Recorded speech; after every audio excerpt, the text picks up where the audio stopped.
I'm one of those people that believe in terms of a rule of thumb, you always draw what's behind you, and then the next layer that's in front of that, and then the next layer that's in front of that. And so you work your way from the background to the foreground.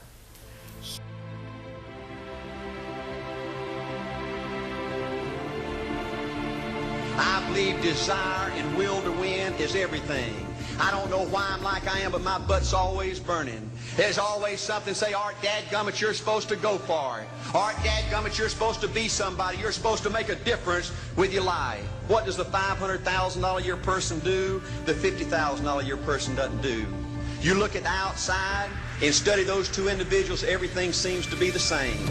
They both are the same sex, they both are the same age, they have the same training, the same positions, the same contract, the same fringe benefits. They both are successful, they work hard, they're good family people, make tough commitments. But what's the difference? What does the $500,000 a year person do? The $50,000 a year person doesn't do. He pays the price and a little bit more. He works hard and a little bit more. He's loyal to the company a little bit more. He believes in a little bit more. He makes money in a little bit more. He saves money in a little bit more. If you want to win in these United States, you got to be tough, and you can't quit. Is folks, if you want to win in business, you got to be a leader. Leadership is everything. You show me anything in these United States that win, I'll show you a leader at work. I thought at one time in my life you had to be smart to win, and I found two things out about smart people. I think it's almost impossible for a smart person to win in business in America today, because I find smart people spend their whole lifetime figuring things out. They're always trying to figure out an easier way and a quicker way. And another thing I found out about smart people is they just don't get around to doing nothing. And see, somebody like Art Williams, everybody said, well, he can't do it. And somebody like that can't do it. But he does it. See, folks, I want you to know almost everybody in America almost does enough to win. They almost get there. They almost are over the hump. They almost have it going. They almost in everything they do. Almost is a way of life to almost everybody in America. But the winners do it. What do? They do whatever it takes to get the job done. They do it, and do it, and do it, and do it, and do it, until the job gets done. And then they talk about how great it is to be somebody they're proud of. If you want to become somebody, do it. If you want to go in business for yourself, do it. If you want to become financially independent, do it. I hear too much talk in these United States. Everybody can talk a good game. We need people in America who can do it. I go all over this country with A.O. Williams, and I have people say, Art, you can count on me. Wonderful. Just do it. Art, I guarantee you this is my last stop. I'm going to win now. Super duper. Just do it. Art, if I could just have one good month and get the ball going, I know I could make it big. Super. Just do it. Art, if I could just pay off this debt, I could really go. Great. Just do it. Art, if I could just sell my house. Do it. But houses ain't selling. Do it anyway. Art, I'm not making any money. What can I do? You just do it. Do what, Art? You do it, and do it, and do it. Art, I guarantee I'm going to win this contest. Super duper. Just do it. Art, I'm over the hump now. Watch my smoke. Great. Just do it. Art, I want to make it so bad I can taste it. What I do? You just do it. Art, I'm a vice president now. Can I quit doing it? No.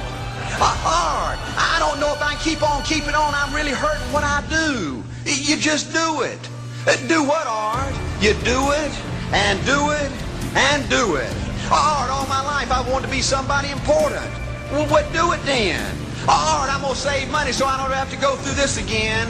Great. Just do it. Art, I don't feel like I've had enough training. What I do? You just do it. Art, my manager don't give me no help. What I do? You just do it. Art, you don't understand. I was Mr. Everything in my former company. You don't mean I have to start off down at the bottom and do it, do you? Yep, you really got to do it.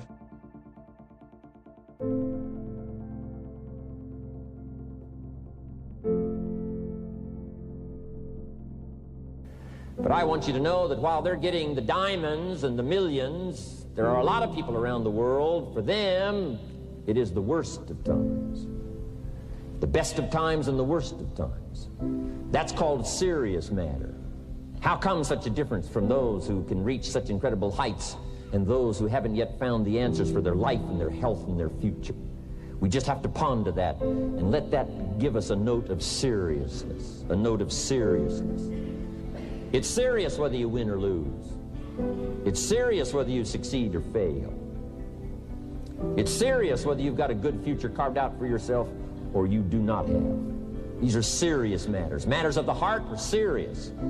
Matters of income are serious. Matters of supporting your family, serious. Are you serious? Why? We got a serious matter here to discuss. We haven't come with the latest 10 stories.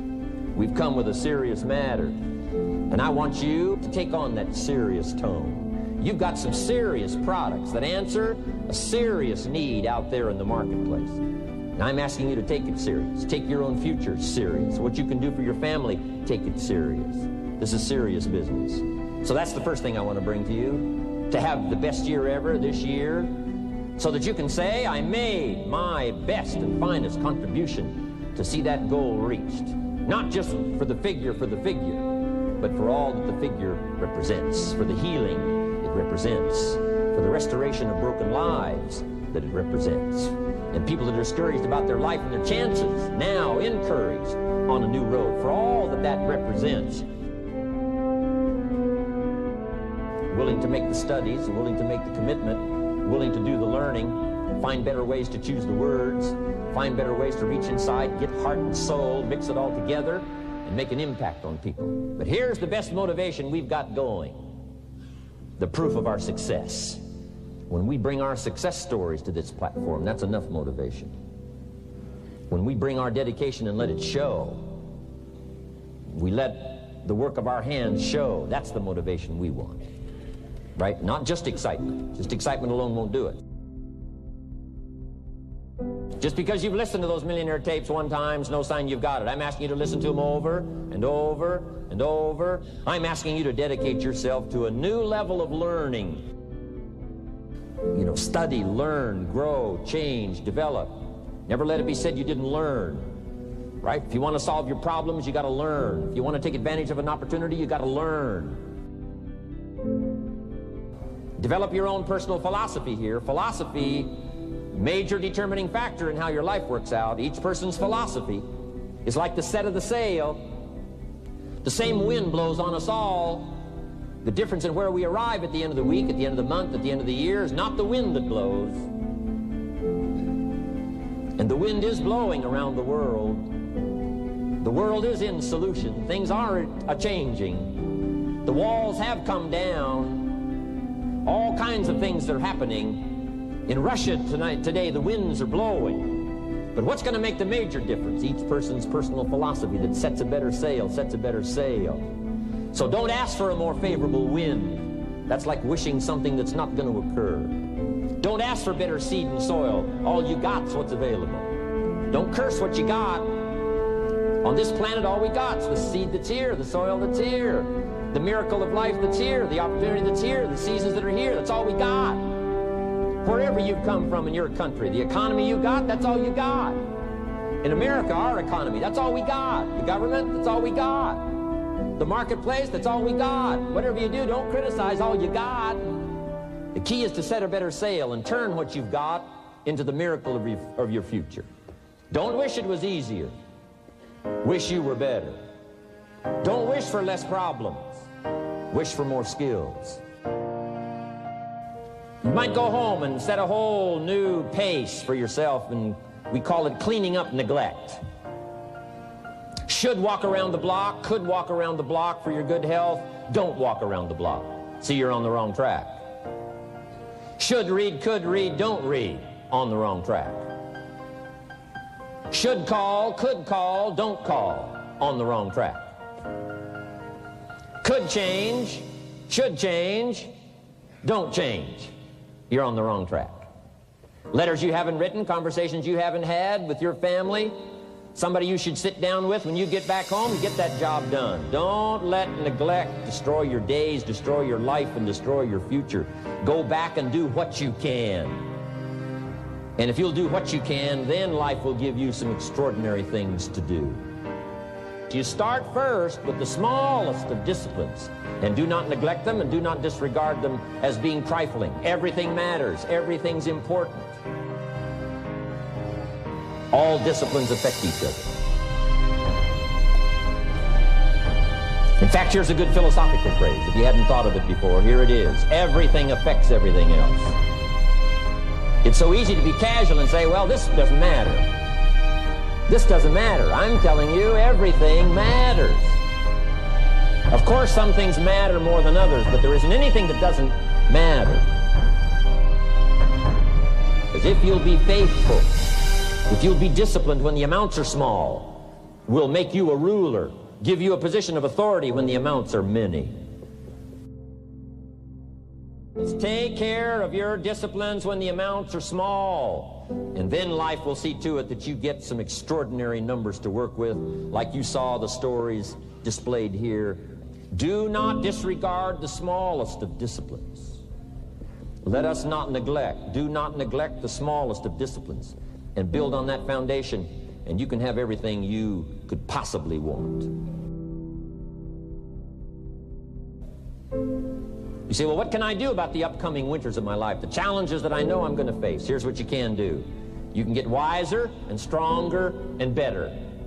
Just make a list of that trio of words. Wiser, stronger, and better. Go home smarter than you came. Go home with more ideas than you came with. Next, get stronger. You can develop the muscle. You can develop the courage muscle. You can develop the inspiration muscle. You can develop the dedication muscle. You can get stronger. There isn't anybody here that can't get stronger. Next time we see you, may not even recognize you. How strong you're going to be able to become in language, in style, in personality, the ability to cope, the ability to handle with anything that happens, no matter what happens. The key is not to wish for a better winter. The key is to wish for more strength, more wisdom, more courage, get better, get wiser, get stronger. And you've got to learn not only to nourish your values, you've got to learn to do battle with your enemies. Whatever threatens you, I'm asking you to threaten it back. Take care of your responsibility, but don't take anything off of anybody. Somebody wants to destroy your chances for a good future by their negative talk, negative thinking, putting it all down. I'm telling you, walk away if you have to. Walk away. Whatever threatens you, threaten it back. Whatever threatens your opportunity, threaten it back. Now, some of our enemies are on the outside, but here's the most important thing to understand. Some of our enemies are on the inside. Let me give you a quick list. Indifference. You got to do battle with your own indifference. Boy, it's easy to coast. Especially if you've accomplished something, extraordinary. Now, somebody says, well, I got to relax. Here's the key. Not too long. The weeds will take all you plant if you rest too long. Don't rest too long. Indecision. You got to make those decisions. The ones that don't turn out to be good gives you experience to make better decisions. Don't let much time go by without making some decisions. The ones that you can make quickly, make them quickly. The ones that take time, take your time. But get those decisions made. Don't let indecision be an enemy, rob you of the future, empty your bank account, leave you with zero in the purse. Don't let that happen. The next one is doubt. Sure, there's doubts on the outside. People doubt that America's going to make it. People doubt that Europe's going to make it. People doubt that Russia's going to make it, that Poland's going to make it, that Czechoslovakia's going to make it. They doubt the whole world is going to make it. But I'm asking you not to pick up all those doubts. I'm asking you to have some faith, have some courage, believe, drive your doubts into a small corner. Don't let them loose like a mad dog, drive you into a small corner. Don't doubt the future. Don't doubt the possibilities. Don't doubt the extraordinary gifts that your distributors bring to your organization. Don't doubt that. And here's the most important one of all. Don't doubt yourself. If I've got miracle working power to change my life, so do you. If I've got the ability to change, so do you. If I've got the ability to read, so do you. If I can discover, so can you. If I can grow, you can grow. Oh, I wish I could look you in your own eyes dead center and say, you can do it, because you can.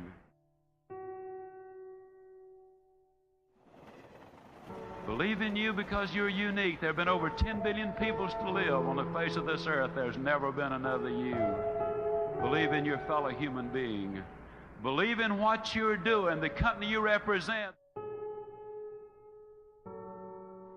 If you do not think you deserve success, if you do not think you deserve a bigger home, to be $1 million producer, to have an outstanding mate, or beautiful, well-disciplined children who are productive, if you don't think you deserve them, then you'll do things that will keep you from getting them.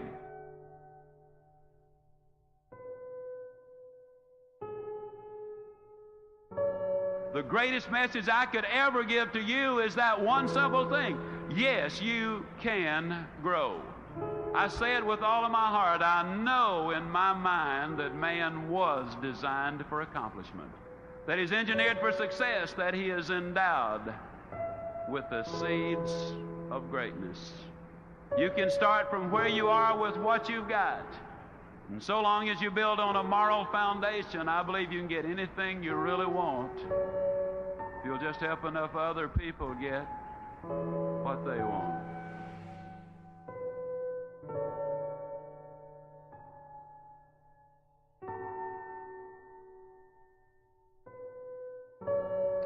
I started writing this book, and I kind of got excited about it.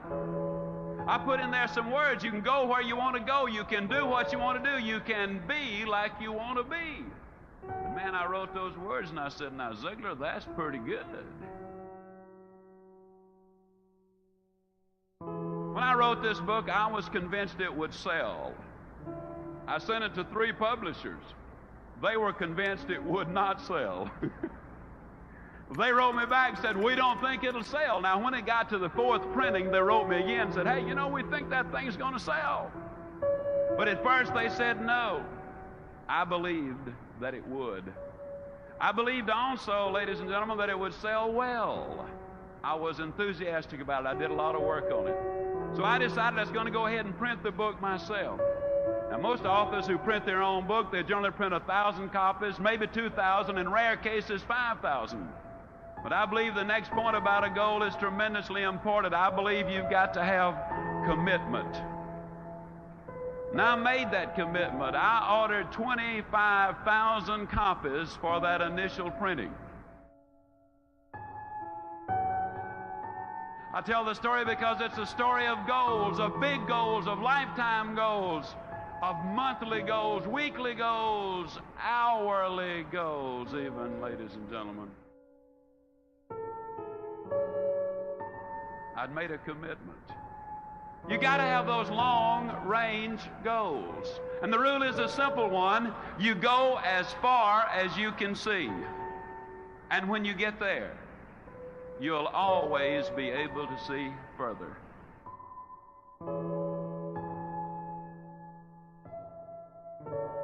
People today complain of lack of time. It's not lack of time that's the problem. It's the lack of direction.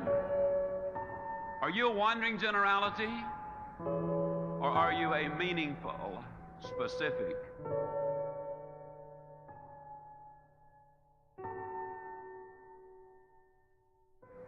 Tell me the truth now, Zig. How did you feel about getting up in the morning and going out there and doing that running? How'd you feel about it? I'm going to tell you the truth. I hated it.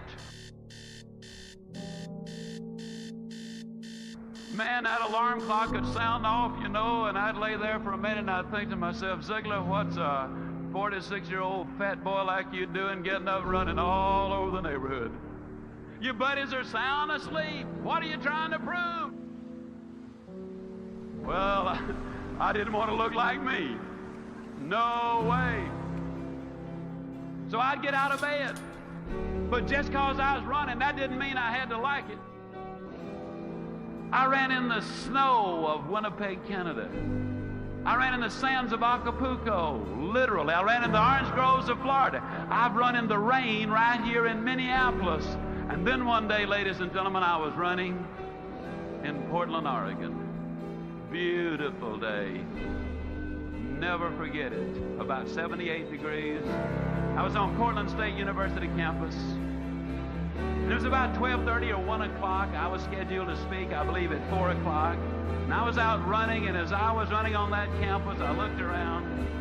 Some of the kids were laying on blankets reading, some were studying, some were courting, some were just relaxing. Here comes old Ziegler running by, you know. Sweat running down my back, sweat running down my legs, you know. And for the first time that day, it dawned on me that I was not paying a price.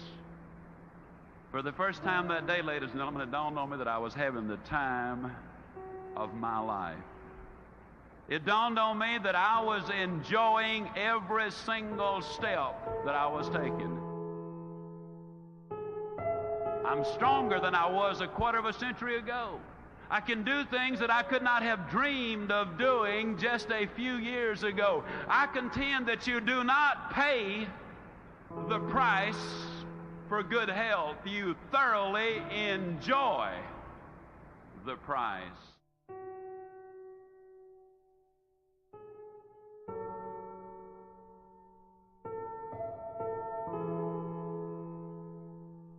Let's look at number one. Let's sell you on the idea of having goals. Are they important? At Yale University in 1953, they did a study of the graduating seniors. They discovered that of the graduating seniors, only 3% of them had definite, predetermined, written down goals. 20 years later, they did another survey of those seniors who had graduated. They discovered that the 3% who had committed their goals to paper had accomplished more than the 97% who had not written them down.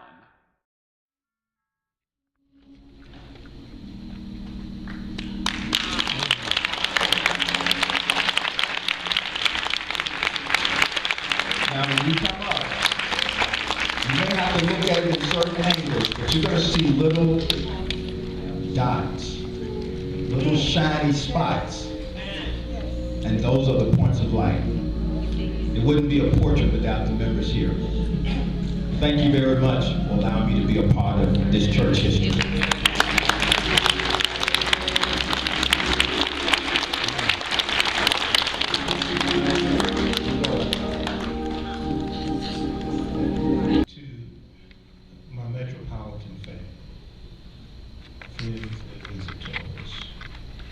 Thank you so much for taking the time to honor me and my family.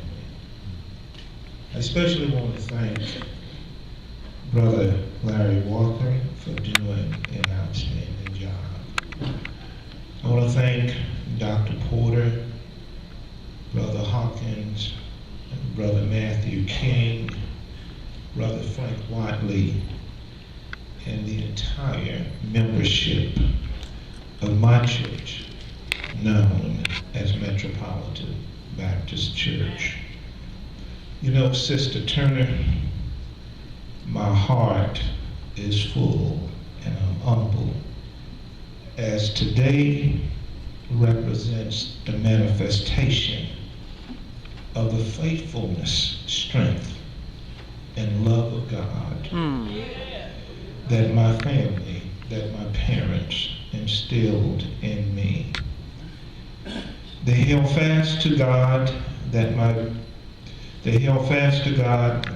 belief in my ability to overcome every struggle and every circumstance. And Metropolitan, you strengthen that by your words of encouragement and